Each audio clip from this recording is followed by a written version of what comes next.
Good morning everyone. मैं अभिलाषा लक्ष्मी स्वागत करती हूँ आप सबका बीपीएससी ट्रैक पे। आशा करती हूँ आप सब स्वस्थ होंगे और जल्दी सफल भी होंगे। चलिए शुरुआत करते हैं आज के टॉपिक के साथ। भारत रूस संबंध, संभावनाएं और चुनौतियाँ। हाल ही में नई दिल्ली में 21वें भारत रूस वार्षिक शिखर सम्मेलन का आयोजन किया गया, जिसके अंतर्गत दोनों देशों के विदेश एवं रक्षा मंत्रियों की पहली 2+2 मंत्री स्तरीय वार्ता भी संपन्न हुई। कोविड महामारी के उभार के बाद से किसी भी देश के साथ रूसी राष्ट्रपति की यह पहली द्विपक्षीय बैठक थी, जो ये दर्शाती है कि दोनों देशों के बीच दीर्घकालिक संबंध अभी भी हमेशा की तरह सुदृढ़ बने हुए हैं। यद्यपि रूस और पश्चिमी देशों के बीच जारी संघर्ष और भारत एवं रूस के बीच एक व्यापक रूप से फलते फूलते वाणिज्यिक संबंधों का अभाव दोनों देशों के बीच द्विपक्षीय साझेदारी को पुनर्जीवित करने की राह की दो बड़ी बाधाएं बनी हुई हैं। भारत और रूस। चलिए देखते हैं संबंध के बारे में। पहला है राजनयिक संबंध। भारत और रूस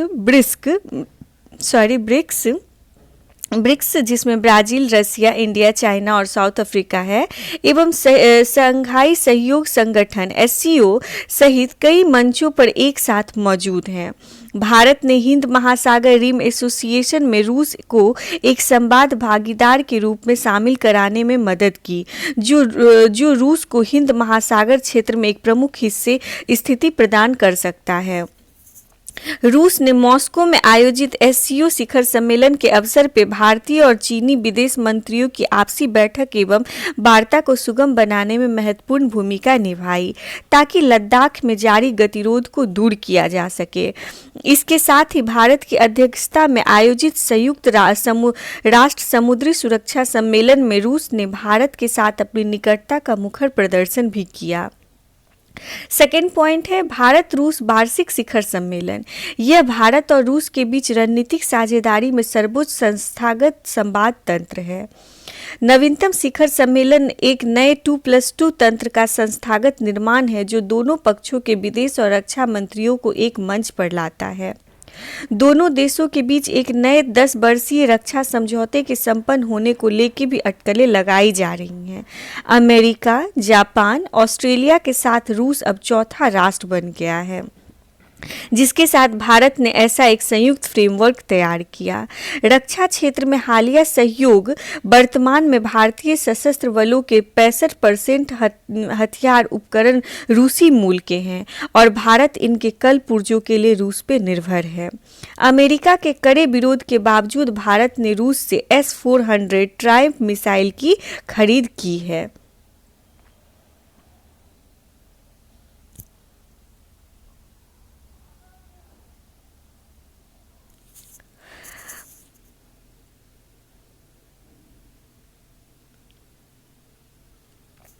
203 असॉल्ट राइफल के निर्माण के लिए रूस के साथ 5,000 करोड़ रुपए से अधिक मूल्य के एक सौदे पे भी वार्ता चल रही है।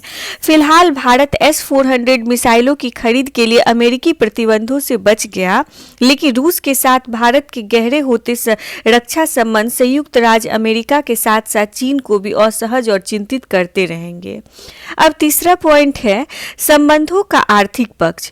भारत और रूस को आर्थिक क्षेत्र में अधिकाधिक स्वतंत्रता प्राप्त है, लेकिन वाणिज्यिक संबंधों को बढ़ावा देने में उन्होंने भारी विफलता ही पाई है। भारत रूस का वार्षिक व्यापार मात्र $10 बिलियन का है, जबकि चीन के साथ रूस का वार्षिक व्यापार $100 मिलियन के कुछ मूल्य का है। दूसरी ओर भारत और अमेरिका और चीन के साथ माल व्यापार $100 बिलियन के स्तर पे है। अब तीसरा देखते हैं रूस के लिए भारत का महत्व। अमेरिका, यूरोप, जापान के साथ लगातार संघर्ष ने मॉस्को को बीजिंग के सबसे निकट ला दिया, लेकिन रूस चीन जैसे पड़ोसी पर पूरी तरह निर्भर रहने के खतरों से भी भली भांति परिचित है।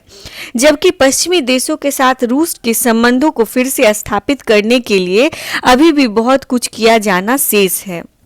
भारत के साथ पारंपरिक साझेदारी को बनाए रखना मॉस्को के लिए राजनीतिक रूप से महत्वपूर्ण है। भारत रूस संबंध में विद्यमान समस्याएं।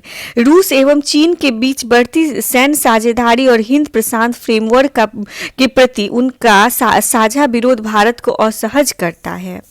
राजनीतिक तनाव के बावजूद भारत का चीन के साथ व्यापार लगातार बढ़ रहा है, जबकि रूस के साथ उसके अच्छे राजनीतिक संबंधों के बावजूद दोनों देशों के वाणिज्यिक संबंध गतिहीन बने हुए हैं।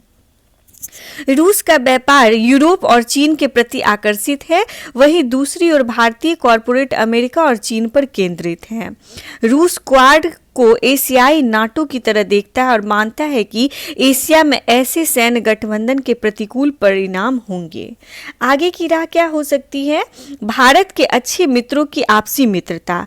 यदि वाशिंगटन और मॉस्को के बीच संबंधों में सुधार होता है तो बृहत शक्ति समीकरण और क्षेत्रीय सुरक्षा वातावरण के प्रति व्यापक रूप से विभिन्न दृष्टिकोणों से उत्पन्न संरचनात्मक बाधाओं को कम किया जा सकता है। दोनों देशों के बीच संघर्षपूर्ण संबंध भारत के लिए एक बहुत बड़ी राहत होगी।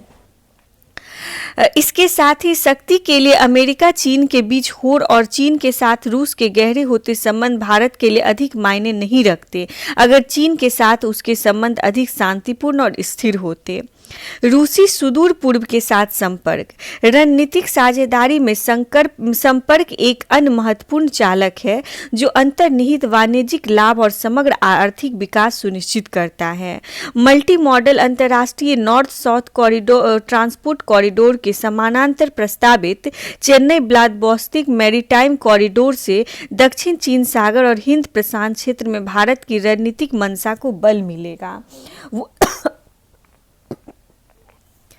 जहां उसकी नौसैनिक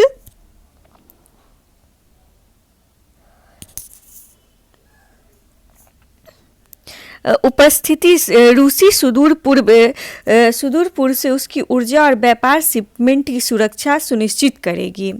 साइबेरिया, आर्कटिक और सुदूर पूर्व के दूर दराज के क्षेत्र में दुनिया में हाइड्रोकार्बन, धातु कर्म, कोक, दुर्लभ मृदा धातु और कीमती धातुओं के सबसे बड़े भंडार में से एक है। भारत और रूस सुदूर पूर्व आर्कटिक और साइबेरिया में अन्वेषण हेतु संयुक्त निवेश को बढ़ावा देने के लिए जापान और कोरिया जैसे देशों के साथ कार्य कर सकते हैं। ऊर्जा क्षेत्र में सहयोग। जलवायु परिवर्तन में निहित व्यापक अज्ञात तत्वों को देखते हुए भारत के लिए उपयुक्त होगा कि यह जीवाश्म ईंधन से अक्षय ऊर्जा को और अपने ऊर्जा ट्रांजिशन में तेज गति से आगे बढ़े। ऊर्जा बाजार के प्रमुख वैश्विक खिलाड़ियों के रूप में रूस भारत के इस तरह के ट्रांजिशन के लिए एक अनिवार्य भागीदार के रूप में उभर सकता है। सौभाग्य से दोनों देश ऊर्जा क्षेत्र में द्विपक्षीय सहयोग का व्यापक रिकॉर्ड रखते हैं, लेकिन निसंदेह ही सहयोग के विस्तार के लिए और अधिक प्रयासों की आवश्यकता है। संबंधों में सुधार के लिए बहुपक्षीय संस्थानों का लाभ उठाना। रूस, चीन और भारत के बीच पारस्परिक रूप से लाभकारी त्रिपक्षीय सहयोग को बढ़ावा देना भारत और चीन के बीच अविश्वास एवं संदेह को कम करने में भी योगदान दे सकता है। इस संदर्भ में SCO RIC त्रिपक्षीय मंच का लाभ उठाना चाहिए। निष्कर्ष क्या है? हालांकि भारत और रूस एक दूसरे के प्रतिद्वंदियों के साथ संलग्नता के संबंध में कुछ अधिक नहीं कर सकते, लेकिन दिल्ली और मॉस्को को अपने वाणिज्यिक संबंधों के बदतर स्थिति पर संतुष्ट नहीं बने रहना चाहिए। अपने संबंधों के पुनरुद्धार की शुरुआत के लिए भारत और रूस को व्यापक आर्थिक सहयोग के लिए एक स्पष्ट मार्ग के निर्माण और हिंद प्रशांत पर एक दूसरे की अनिवार्यता की बेहतर समझ पैदा करने पर ध्यान केंद्रित करना चाहिए। धन्यवाद। कल फिर मिलते हैं एक नए टॉपिक के साथ।